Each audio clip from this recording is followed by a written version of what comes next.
यीशु हेबे तुम साथी, दूर हेब भय भ्रांति। से तो जगतर ज्योति, अंधकार हेब इति।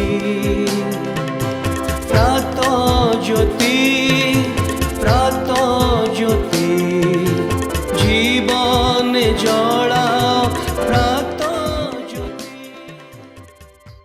नमस्कार प्रिय दर्शक बंधु, ख्रीष्ट सम्मिलित मंडली द्वारा आयोजित यह विशेष कार्यक्रम प्रातज्योति को आपण मानक विशेष विशेष स्वागत जनाऊँगी। आपण मानकर कुशलता, आपण मानकर उत्तमता, आम मानकर एकांत चेष्टा एवं प्रार्थना ईश्वर निकट में आम मैंने आपण मानक पाए निरंतर प्रार्थना करुचु। दलगत भाव में आम मैंने आपण मानक पाए प्रार्थना करुचु। ईश्वर आपण मानक आशीर्वाद करंतु। आपण माने नियमित ये कार्यक्रम देखुछंती एवं आपणक जीवन रे, आपणक पारिवारिक जीवन रे लाभवान हेउछंती। एथिपाई आमे ईश्वर को धन्यवाद देउछु। मोर प्रिय दर्शक बंधु माने, एई कार्यक्रम गुड़िक करिवार मूल उद्देश्य होउची जणे व्यक्ति को ईश्वर केन्द्रिक व्यक्ति करी तोलिबा एवं गोटे परिवार को ईश्वर केन्द्रिक परिवार करी गढ़ी उठिबा। यह ही आमर प्रचेष्टा। आजिर आलोचना मध्य पारिवारिक संपर्क रे। मोर प्रिय दर्शक बंधु, आज अनेक परिवार विशृंखला द्वारा जर्जरित अवस्था अच्छी। अनेक परिवार भांगी जाइछि एवं से परिवार दुख अवसाद मध्य अच्छी। ए सबुर मूल कारण कौन? ए सबुर मूल कारण अनेक समय आमे निजे आम मानकर भूल बुझामणा हेतु, आम मानकर दुर्बलता हेतु, आम मानकर निजर कर्तव्य संपादन करि न पारिबारु परिवार रे विशृंखला हुए।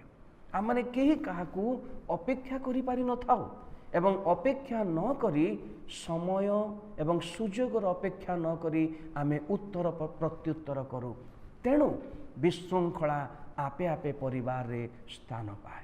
गोटे परिवार रे दुईटी भूमिका बड़ गुरुत्वपूर्ण एवं से भूमिका स्वामी एवं स्त्रींकर। एई आजिर आलोचना रे आमाने ए विषय आलोचना करिबा प्रेम एवं सम्मानजनक संपर्क। मु पवित्र शास्त्र बाइबल रु एक अंश पढ़िबी एवं सेई अंश रु आमाने परस्पर दायित्व, परस्पर कर्तव्य को बुझिबा पाए चेष्टा करिबा। मु पढ़िबी बाइबल रो एफिसियो नामक पुस्तक तार 5 अध्याय 33 पद। ए स्थान रे प्रकार लिखा अछि, जहाँ हेउ तुम्भे माने प्रत्येक मध्य आपणा आपणा स्त्री को आत्मतुल्य प्रेम कर, आउ स्त्री मध्य आपणा स्वामी की भक्ति करू। मोर प्रिय दर्शक बंधु माने, जेतेबेले ए शास्त्रांश आमे पढ़ुचु आम माने सहजरे किछि गोटे विषय बुझी पारुछु जे एई जगह रे उभयं को अर्थात स्वामी को एवं स्त्री को उभयं को परामर्श अछि। तार अर्थ गोटे परिवार रे जेतेबेले स्वामी एवं स्त्री रुहंती, एई उभयंकर दायित्व भिन्न भिन्न भाव रे अछि। उभयंकर दायित्व परस्पर प्रति अछि। ये जो संपर्क, यह द्विपाक्षिक संपर्क। मोर प्रिय दर्शक बंधु, यह गोटे पाखर संपर्क नुहे, यह द्विपाक्षिक संपर्क। परस्पर मध्यरे समान प्रकारर प्रेम एवं परस्पर मध्यरे समान प्रकारर सम्मान आदान प्रदान करिबा विषय रे पवित्र शास्त्र आमको कहे। अनेक समय निजर दायित्व, निजर कर्तव्य को आमे अनेक समय बुझी पारि न थाउ। जदि बुझी थाउ ताहले अवहेला करि थाउ। आज परिवार भग्न हेबा पछरे, परिवार अशांति रे पूर्ण हेबा पछरे किए दायी? मु निजे दायी। मोर परिवार प्रति मु निजे दायी। मोर प्रिय दर्शक बंधु माने, अनेक समय पुरुष माने स्त्री मानक प्रति जत्नशील थिबा बेले स्त्री माने पुरुष मानक प्रति जत्नशील नुहंती। अनेक क्षेत्र रे स्त्री माने पुरुष मानक प्रति जत्नशील थिबा बेले पुरुष माने स्त्री मानक प्रति यत्नशील नुहंती। अनेक समय परिवार रे देखा जाए मोर प्रिय दर्शक बंधु माने जेतेबेले स्त्री कौनसी दरिद्र अवस्थारू किंबा एक अस्वाभाविक अवस्थारू जदि आसी थांती अनेक समय विशृंखला हेउ हेउ आमे सेमानंको किछि कठिन कथा कहू कहू सेमानंको परिवार आड़कू आमने आघात करूँ, सेमानंकर बापा माँ को आमे आघात करूँ। केबे विवेचना करिसेंति कि जे आपण जेतेबेले सेही प्रकार कथा कहंती आपणकर स्त्री हृदय रे केउ प्रकार विषय सृष्टि हेउथुबो। आपणकर स्त्री आपणकर हृदय बोली आपण जेतेबेले विवाह करथिले सेही समय चुक्ति स्थापन करिसेंति। मोर प्रिय दर्शक बंधु एहा एक द्विपाक्षिक संपर्क। अनेक समय रे स्त्री माने मध्य स्वामी मानंकु कटु कथा कहिबा पाई पछघुंचा हुअंती नाही। निजर क्रोध को न संभाळिबा द्वारा निजर धैर्य को न संभाळिबा द्वारा से माने कटु कथा कहिबा पाई आरंभ करि दियंती। मोर प्रिय दर्शक बंधु माने आज पवित्र शास्त्र आपणंकु आपणकर संपर्क को आपणकर परिवार को बंचेइबा पाई चाहूचे। ताहा ए प्रकार स्वामी अपना स्त्री को आत्मतुल्य प्रेम करिबा।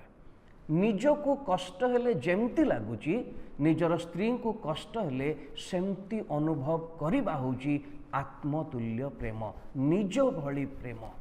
एवं स्त्री मध्य निजर स्वामी को से जेते पारु पर्यंत निजर धैर्यर सीमा को बढ़ई स्वामीर बसीभूता हेबाकु पड़िबो, स्वामी को सम्मान देबाकु पड़िबो।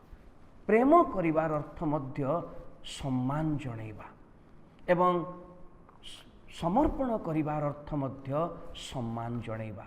यह द्विपाक्षिक संपर्क मोर प्रिय दर्शक बंधु माने जणे करिवे आउ जणे करिवेनी ए प्रकार विषय पवित्र शास्त्र आम मानक कहे ना। जदि आपणक परिवार एवं जेतेबेले आपण गोटे परिवार रे पाद देई सारिचंती परिवार को गठन करिबा आपणकर गुरुत्वपूर्ण भूमिका रहिछि। परस्पर दायित्व को अवहेला करंतु नाही। परस्पर प्रति निजर स्वामी प्रति निजर स्त्री प्रति जो समस्त कर्म करिबा कथा ताहा आपण माने सत चेष्टा करी करंतु। एहा द्वारा ईश्वरंकर वाक्य आपणक जीवन रे सफल हेबो एवं आपणकर परिवार सुदृढ़ हेई गढ़ी उठिबो। ईश्वर आपणको बहुल भावरे आशीर्वाद करंतु। आपणक परिवार रे प्रचुर आशीर्वाद आपण मानक द्वारा ढाली दियंतु। ईश्वर गौरव पांतु। प्रार्थना करिबा। मंगलमय स्वर्गस्थ पिता धन्यवाद करुछि आजिर शिक्षा पाए। आज अनेक परिवार भांगी जाइथिबा अवस्था अछि। आज अनेक परिवार अशांति रे पूर्ण अछि। अनेक परिवार रे विशृंखला अछि। मंगलमय स्वर्गस्थ पिता सेई परिवार रे तुमर शांति तुमे प्रदान कर। निज निजर दायित्व बुझिया पाए साहाय्य कर। गौरव तुमे पाओ। जिसुंक नाम रे मागुछि आमेन। धन्यवाद।